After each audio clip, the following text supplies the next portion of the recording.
Hello, friends. So I'm just here with my parts of the Bible that I wanted to advance my reading. Every year, I'm trying to do the Bible in a year program, and I'm a few days in advance because we just purchased tickets to go to Venice, and it's gonna be around 5 days. So we are taking pretty much our underwears, our shirts, and our little compact bag in our hands because the flight was super cheap, was $14.99 the ticket. So they don't have any space. So we are going to make this very minimum. So for that reason, I maybe won't bring my Bible with me. I don't know yet. I maybe gonna put underneath my armpit. I don't know yet. But anyways, I just wanna share with you that I'm trying to advance. I'm a few days in advance right now, and I wanna make it the 5 days that are gonna be there. I'm gonna read it in advance. So my kid's gonna show up pretty soon. Let me see what he wants. What you need, Greg? I want my spanking thing, please. For spanking the flies? Blue. Blue. It's underneath the sink. Go get it. So, they like to kill the flies when they have it. We start summer here in Germany right now, so sometimes we have flies. Don't bring it those upstairs. I don't want you guys to bring it upstairs, remember? Anyhow, I just have a very short Bible verse that I want to share with you. Hurry it up. Bye. Bye. Upstairs. All right, go spank the flies upstairs. Go. The pillow's upstairs. Okay. All right, so I just want to share this real quick with you. It is the book of John. According to my pastor advice, supposed to be the first book that we should all read because it's a book that is very lovely. Okay, I never did that yet, but I should someday. All right, so he's talking about I am the true vine, and my Father is the vine dresser. Every branch in me that does not bear fruit, he takes away. And every branch that does bear fruit, he prunes that it may bear more fruit. So this is very hard Bible verse for me personally because I've been there both ways. Like I really don't understand exactly on this context what Jesus is talking here about. Every branch in me that does not bear fruit, he takes away. I don't know if it's talking about a deeper sense, like in a salvation sense. For example, the person who is not saved and he's not like making other disciples for Christ, not living, not being a life testimony for God in his daily life, but also in conventional ministries like serving church. If God take this person away from the body of believers, or I don't understand if that is what it is the meaning, or if that means with that takes away means separate from him in a sense of not saved. These people is not going to be saved. Like they're not saved, they won't be inside of a church or on the body of believers, right?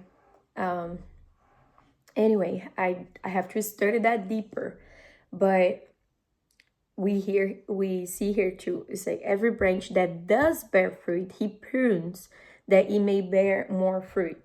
So the people that, let's just say, is part of this body of believers and they are being fruitful, they are like bearing the fruit of the spirit, they are being loving to their neighbor, they have been having, not having, because joy is not something external.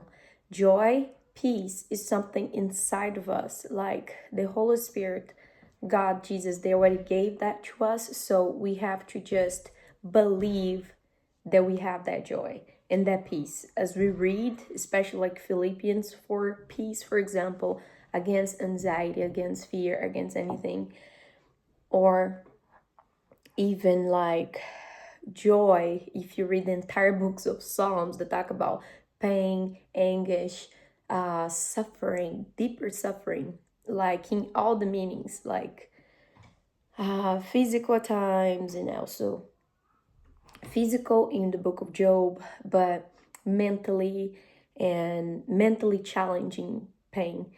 The book of Psalms is all over there because people persecute him. He felt alone the entire time. And so it's very challenging, you know. And when you are bearing fruits, so that is when it's, wow, come on, God, just help me here. Because sometimes feel that we're alone, but we know that we're not. So the book of Psalms is amazing about that. So anyway, I have these two parts. Like the first part is that every branch in me that does not bear fruit, he takes away.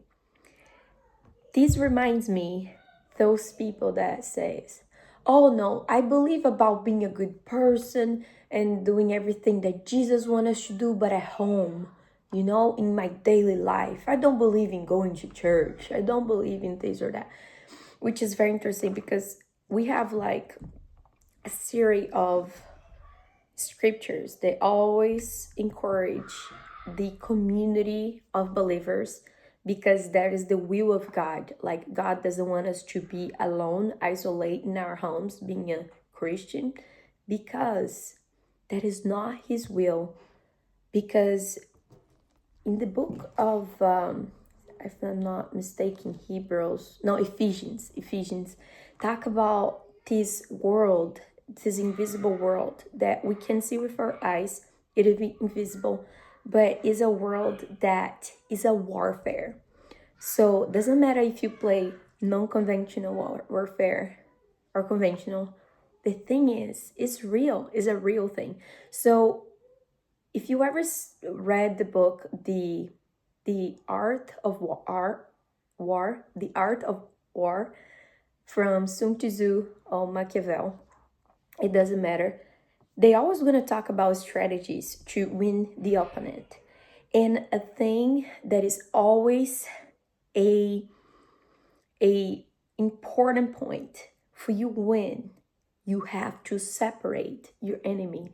If you isolate your opponent, like if they are a group and they're together, doesn't matter how different they are, if they still together, they remain together, it's hard for you win a war against them. But if they are isolated and separated, then boom, is much easier. Like, just read it.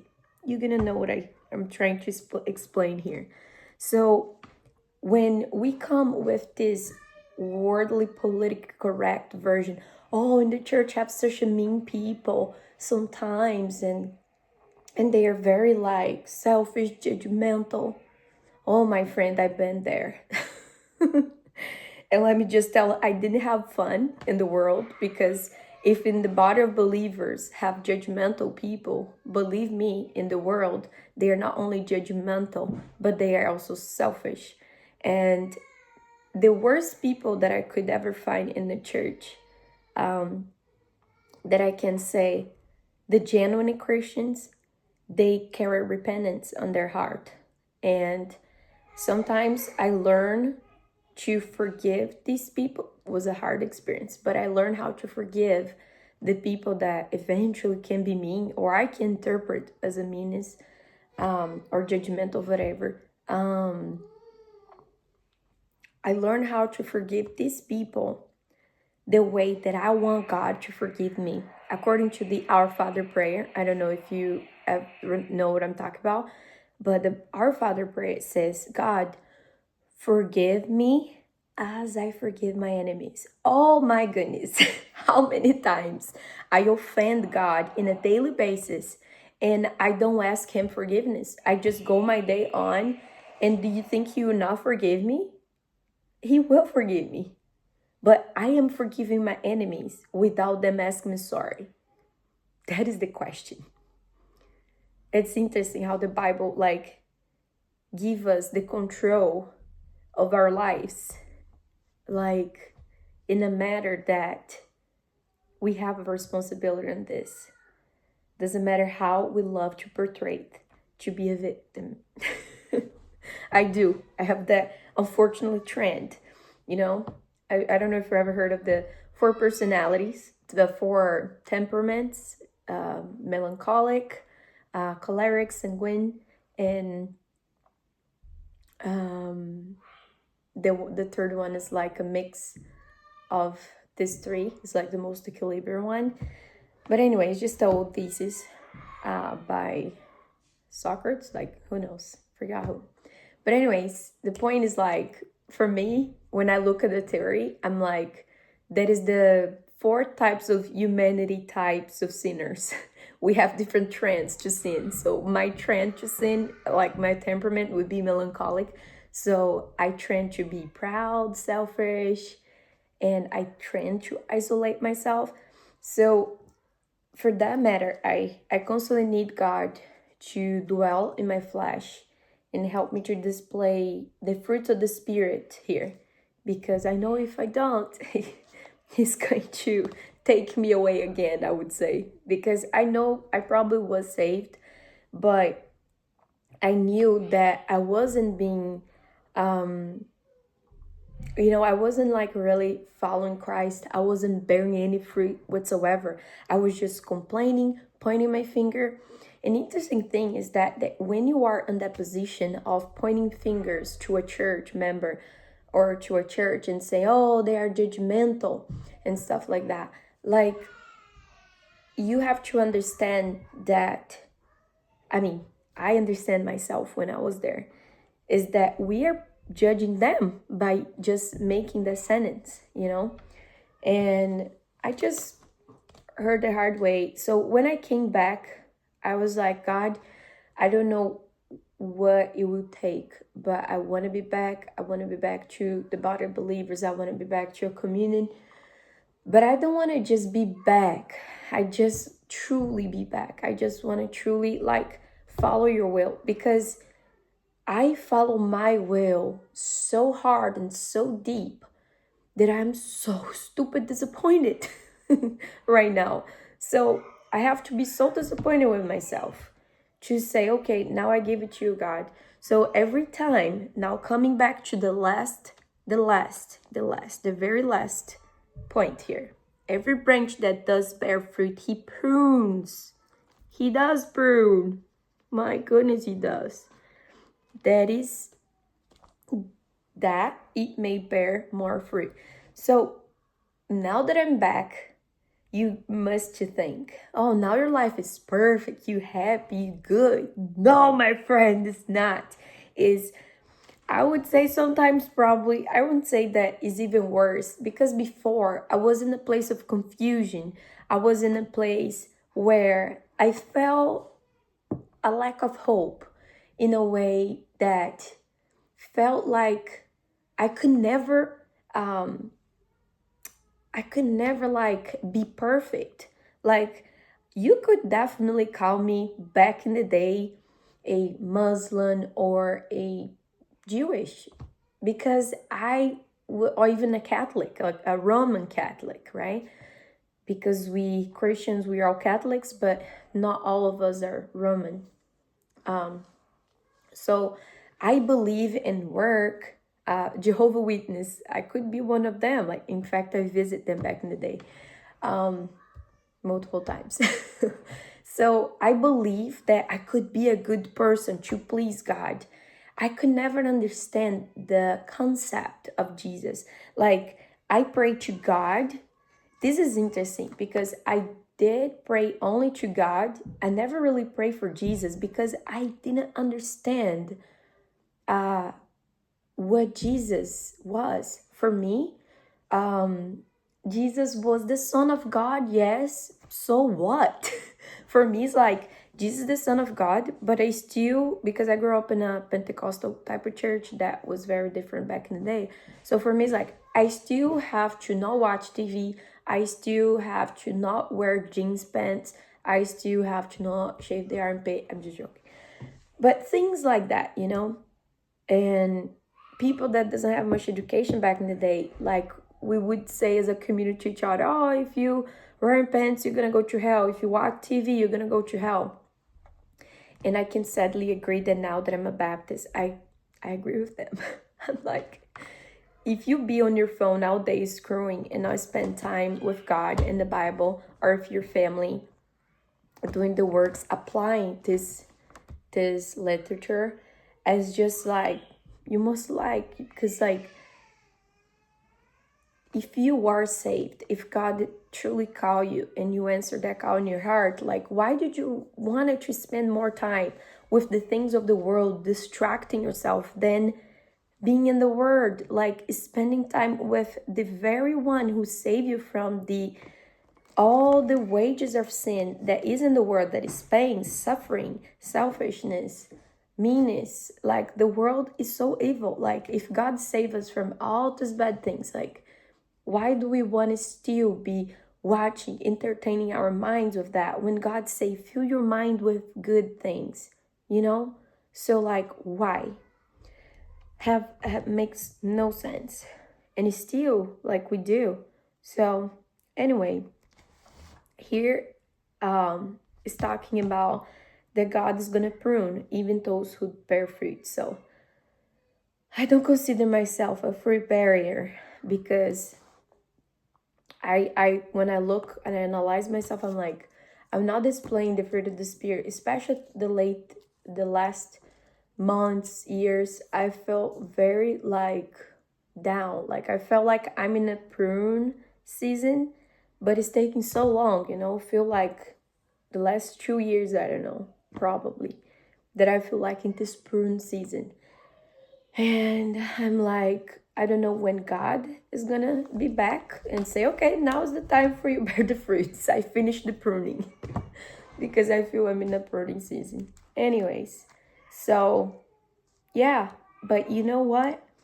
It's better being a pruning season than being taken away. This is just my life lesson that I want to share with you. It's better to be in a pruning season than be taken away. Is it? Thank you very much for your attention.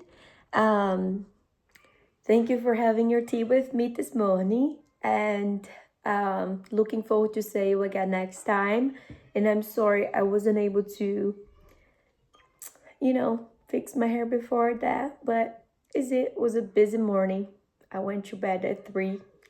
I know everyone say, oh my goodness, you always be to bed very late. I'm like, I know, but what time am I going to be able to clean the house? Yesterday I was cleaning all morning, and then here's 3 floors. So it's pretty much 3 apartments, because downstairs the apartment itself, and I cleaned yesterday with the grace of God. And here is a different apartment where we live, actually, the renovated part.